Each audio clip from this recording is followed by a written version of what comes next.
وَلَقَدْ آتَيْنَا، اور یقیناً ہم نے ہی عطا فرمایا تھا، داود و سلیمان علما، داود اور سلیمان علیہ السلام کو علم، وقال الحمد للہ، تو دونوں نے کہا تمام تعریفیں اللہ کے لیے ہیں، الذی فضلنا، جس نے ہمیں فضیلت عطا فرمائی، علی کثیر من عبادہ المؤمنین، اپنے بہت سے ایماندار بندوں پر، وورث سلیمان داود، اور سلیمان علیہ السلام داؤد علیہ السلام کے وارث ہوئے، وقال، اور کہنے لگے، یا ایھا الناس، اے لوگو، علمنا منطق الطیر، ہمیں پرندوں کی بولی سکھائی گئی ہے، وَأُوتِينَا مِن كُلِّ شَيْءٍ، اور ہمیں سب کچھ عطا کیا گیا ہے، إِنَّ هَذَا لَهُوَ الْفَضْلُ الْمُبِينُ، بے شک یہ بالکل کھلا ہوا فضل الہی ہے، وَحُشِرَ لِسُلَيْمَانَ، اور سلیمان علیہ السلام کے سامنے جمع کیے جاتے تھے، جنودہ، ان کے سارے لشکر، من الجن والانس، جنات اور انسان، والطیر، اور پرندے، فہم یوزعون، ہر قسم الگ الگ کھڑی کی جاتی تھی، حتیٰ، یہاں تک کہ اذا اتوا، جب وہ پہنچے، علی واد النمل، چونٹیوں کے میدان میں، قالت نملۃ، تو ایک چونٹی نے کہا، یا ایھا النمل، اے چونٹیوں، ادخلوا مساکنکم، اپنے اپنے گھروں میں گھس جاؤ، لا یحطمنکم سلیمان وجنودہ، ایسے نہ ہو کہ سلیمان علیہ السلام اور ان کا لشکر تمہیں روند ڈالے، وہم لا یشعرون، اور انہیں خبر بھی نہ ہو، فتبسم ضاحکا، اس بات سے سلیمان علیہ السلام مسکرا کر ہنس دیے، من قولہا، چونٹی کی اس بات پر، وقالا، اور دعا کرنے لگے، ربی اوزعنی، اے میرے رب مجھے توفیق عطا فرمائے، ان اشکر نعمتک، کہ میں آپ کی نعمتوں کا شکر بجا لاؤں، التی انعمت علیہ، جو آپ نے مجھ پر انعام کی ہیں، وعلی والدیہ، اور جو میرے ماں باپ پر انعام کی ہیں، وان اعمل صالحا، اور میں ایسے نیک عمل کروں، ترضا، جن سے آپ راضی ہو جائیں، سورہ نمل کی آیت نمبر 19 ہے توقیر بھائی، 19واں پارہ، وادخلنی، اور مجھے شامل فرمائیں، برحمتک، اپنی رحمت سے، فی عبادک الصالحین، اپنے نیک بندوں میں، وتفقد الطیر، اور سلیمان علیہ السلام پرندوں کی دیکھ بھال کرنے لگے اور ان کا جائزہ لینے لگے، فقال، اور فرمانے لگے، ما لیا لا اری الہدہد، یہ کیا بات ہے کہ مجھے ہدہد نظر نہیں آ رہا، ام کان من الغائبین، یا وہ ہے ہی غائب، لأعذبنہ عذابا شدیدا، میں اسے سخت ترین سزا دوں گا، او لأذبحنہ، یا اسے ذبح کر ڈالوں گا، او لیأتینی بسلطان مبین، یا پھر وہ میرے سامنے کوئی معقول وجہ بیان کرے۔ اللہ سبحانہ وتعالیٰ ان آیات مبارکہ میں فرما رہے ہیں، ہم نے داؤد علیہ السلام علیہ السلام کو علم عطا فرمایا، قال، وہ دونوں کہنے لگے، قال تثنیہ کا صیغہ، الحمدللہ الذی فضلنا، اس نے ہمیں فضیلت دی، کثیر من عبادہ، کثیر بندوں پر، وارث بنے، وارثہ، وارث بنے سلیمان علیہ السلام داؤد علیہ السلام کے نبوت میں، علمنا کا مطلب ہمیں سکھایا گیا ہے، ہمیں علم دیا گیا ہے، منطق الطیر کا مطلب ہے پرندوں کی بولیاں، منطق بولی کو کہتے ہیں، زبان کو کہتے ہیں، اوتینا، ہمیں دی گئی، من کل، ساری چیزیں، لہو الفضل المبین، کھلا ہوا فضل الہی ہے، وہ حشیرہ کا مطلب ہوتا ہے جمع کیے جاتے تھے، اسی لیے حشر کو حشر کہتے ہیں، اس میں اولین آخرین جمع ہوں گے، سلیمان علیہ السلام کے سارے لشکر، اور یوزعون کا مطلب ہوتا ہے ان کی جماعتیں بنائی جاتی تھی، الگ الگ درجہ بندی ہوتی تھی، جنات الگ ہیں، انسان الگ ہیں، شیر الگ ہیں، چیتے الگ ہیں، پرندے الگ ہیں، جانور درندے سب کچھ الگ ہیں۔ وہ چونٹیوں کی وادی میں پہنچے، نمل قالت نملہ، نملہ کہتے ہیں ایک چونٹی کو، اور نمل کہتے ہیں بہت چونٹیوں کو۔ مساکن کا مطلب ہوتا ہے اپنے گھروں میں جو، یحطمہ کا مطلب ہوتا ہے کچلنا، روند دینا، کسی کو پاؤں کے نیچے روند دینے کو عربی میں حطم کہتے ہیں۔ وما ادراک ما الحطمہ، دوزخ کا نام حطم ہے، حطم سے نکلا ہے، کیونکہ وہ بھی پیس دے گی دوستیوں کو، نعوذ باللہ من النار، اور ان کو خبر بھی نہ ہو۔ فتبسم ضاحکا، مسکرا کر ہنس دیے۔ تبسم کہتے ہیں ہلکا سا ہنسنا جس میں دانت نظر نہ آئے، جب دانت بھی نظر آئیں آدمی ایسے زور سے ہنسے خوشی سے، اسے کہتے ہیں ضحک۔ سلیمان علیہ السلام زور سے ہنسے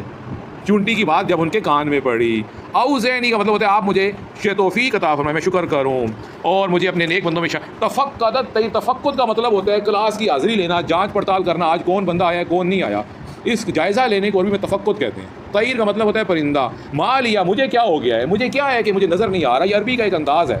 یہ یعنی کہ سوال پوچھنے کا۔ وما لیا لا اعبد الذی فطرنی، مجھے کیا ہو گیا ہے کہ میں اس کی عبادت نہ کروں جس نے مجھے پیدا کیا ہے۔ 23واں سپارہ ادھر سے شروع ہو رہا ہے۔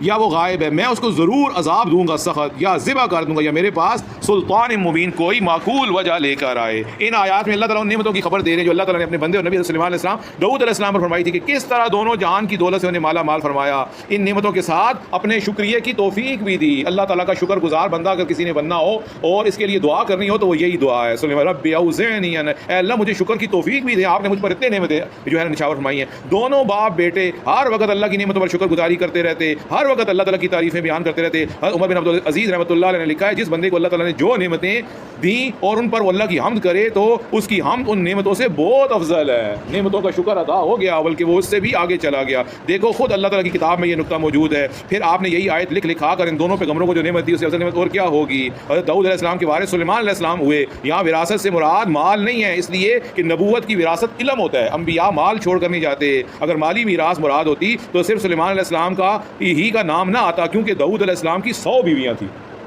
داؤد علیہ السلام کی 100 بیویاں تھیں۔ انبیاء کے مال کی میراث نہیں بڑھتی، چنانچہ نبی پاک صلی اللہ علیہ وسلم نے فرمایا نحن معاشر الانبیاء لا نورث درہما ولا دینارا ما ترکنا فهو صدقہ، ہم انبیاء کی جماعت اپنی وراثت میں درہم دینار چھوڑ کے نہیں جاتے، جو کچھ اگر ہم بالفرض چھوڑ کے جائیں بھی پیسہ روپیہ وہ سب صدقہ ہے، ہمارے وارثوں میں سے کسی کو کچھ نہیں ملے گا۔ اسی لیے حضرت فاطمہ رضی اللہ تعالیٰ عنہ نبی پاک صلی اللہ علیہ وسلم کی وفات کے بعد جب صدیق اکبر رضی اللہ تعالیٰ سے اپنے والد گرامی کا حصہ وراثت لینے گئیں تو صدیق اکبر نے کچھ بھی دینے سے انکار فرما دیا اور فرمایا آپ نے سنا نہیں آپ کے والد نبی پاک صلی اللہ علیہ وسلم نے کیا فرمایا تھا کہ ہم جو کچھ چھوڑیں وہ صدقہ ہے، لہٰذا آپ کو آپ صلی اللہ علیہ وسلم کے والد آپ کی والد کی وراثت سے کچھ بھی نہیں ملے گا۔ اس پر حضرت فاطمہ ناراض ہو گئی تھی، ان سے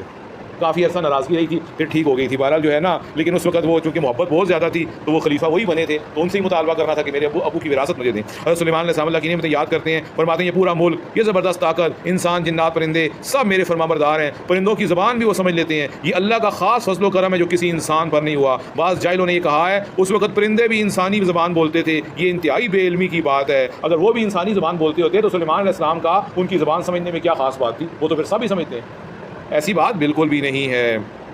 پھر تو ہر شخص پرندوں کی بولی سمجھتا۔ سلیمان علیہ السلام کی خصوصیت کیا تھی؟ پرند اور حیوانات ہمیشہ سے ایسے ہی رہے ہیں، ان کی بولیاں بھی ایسے ہی رہی ہیں جیسے آج کل ہے پرندوں کی بولیاں۔ سلیمان علیہ السلام ہر چرند پرند کی زبان سمجھ لیتے تھے، اور ساتھ ہی یہ نعمت بھی حاصل تھی کہ ایک بادشاہت تھی جن میں چیزوں کی ضرورت ہوتی ہے سب حضرت سلیمان علیہ السلام کو قدرت الہی نے مہیا کر دی تھی۔ یہ اللہ تعالیٰ کا آپ کے اوپر جو ہے وہ کھلا احسان تھا۔ مسند احمد میں ہے رسول اللہ صلی اللہ علیہ وسلم فرماتے ہیں داؤد علیہ السلام بہت ہی غیرت والے تھے، داؤد علیہ السلام بہت ہی غیرت والے تھے، جب بھی گھر سے باہر جاتے تو دروازہ بند کر کے جاتے، جب بھی گھر سے باہر جاتے دروازہ بند کر کے جاتے، پھر کسی کو اندر آنے کی اجازت نہ ہوتی، باہر سے کنڈی لگا کے جاتے، تالا لگا کے، میری غیر موجودگی میں کوئی بھی میرے گھر نہ آئے۔ ایک مرتبہ آپ اسی طرح باہر تشریف لے گئے، تھوڑی دیر بعد ایک بیوی صاحبہ کی نظر اٹھی تو کیا دیکھتی ہے کہ گھر کے بیچوں بیچ ایک آدمی کھڑا ہوا ہے، گھر کے اندر ایک آدمی کھڑا ہوا ہے، حیران ہو گئی کہ میرے خاوند تو دروازہ باہر سے تالا لگا کے جاتے ہیں، یہ بندہ کہاں سے آ گیا، اور دوسروں کو دکھایا، اور بیویوں کو بھی، ساری بیویاں اکٹھی رہتی ہوں گی، اور بیویوں کو دکھانے لگی کہ یہ دیکھو، آپس میں سب کہنے لگی یہ صاحب کہاں سے آ گئے،